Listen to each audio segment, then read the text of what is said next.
Hello les amis, j'espère que vous me voyez bien, j'espère que vous m'entendez bien et surtout j'espère que vous allez bien. Aujourd'hui on va parler de PNL, programmation neuro-linguistique. Qu'est-ce que c'est que cette bête-là?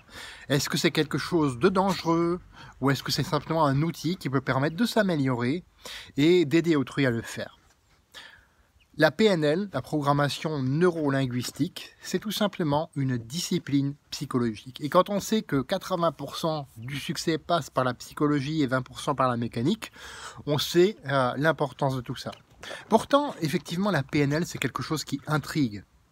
Ça a été à partir des années 80 en fait que ça a commencé à intriguer avec les neurosciences, la philosophie, la santé et le management. Donc la PNL, c'est un peu un mélange de tout ça, qui a été vraiment inventé pour permettre de modifier les programmes qui tournent dans notre conscient et dans notre subconscient. C'est vraiment pour ça, modifier ces programmes-là.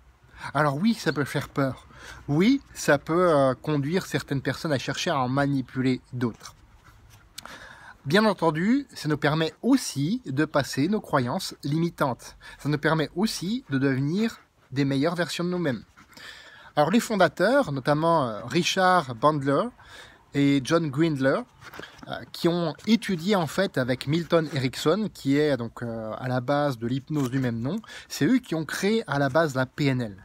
Alors ça a été utilisé par notamment des coachs en développement personnel, notamment Anthony Robbins qui s'en sert énormément dans ses livres De la part d'un ami ou Puissance illimitée.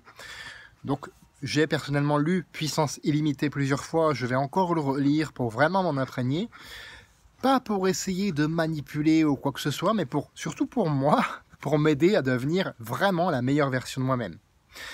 Alors, pour en revenir à ça, est-ce que c'est dangereux car certains le manipulent? Certains l'utilisent, certains l'utilisent pour manipuler autrui. Je vais y arriver.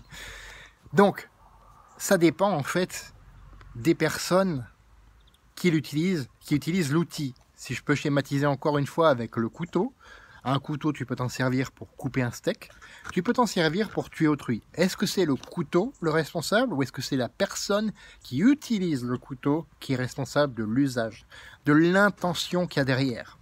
C'est ça qu'il faut faire attention. Alors, personnellement, comme je te l'ai dit, je l'utilise pour m'améliorer, pour aller de plus en plus évoluer vers la meilleure version de moi-même. Parce que je sais que je ne suis pas parfait.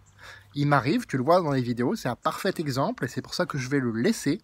Il m'arrive parfois de confondre dans des vidéos, de mâcher mes mots, d'avoir du mal et c'est normal. Pourquoi je laisse? Parce que déjà c'est moi, c'est authentiquement qui je suis. Ça m'arrive de faire des erreurs, ça m'arrive de connaître des échecs. Et donc c'est pour ça que j'utilise des outils pour m'améliorer. La PNL en fait partie.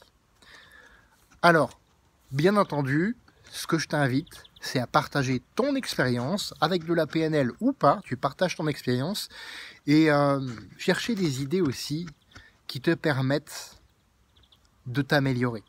Dis-moi en commentaire quelles sont les idées qui pourraient te permettre d'améliorer les expériences que tu as vécues.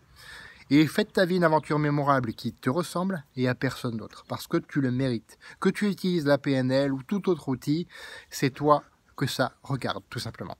On se retrouve demain pour une autre vidéo. À bientôt.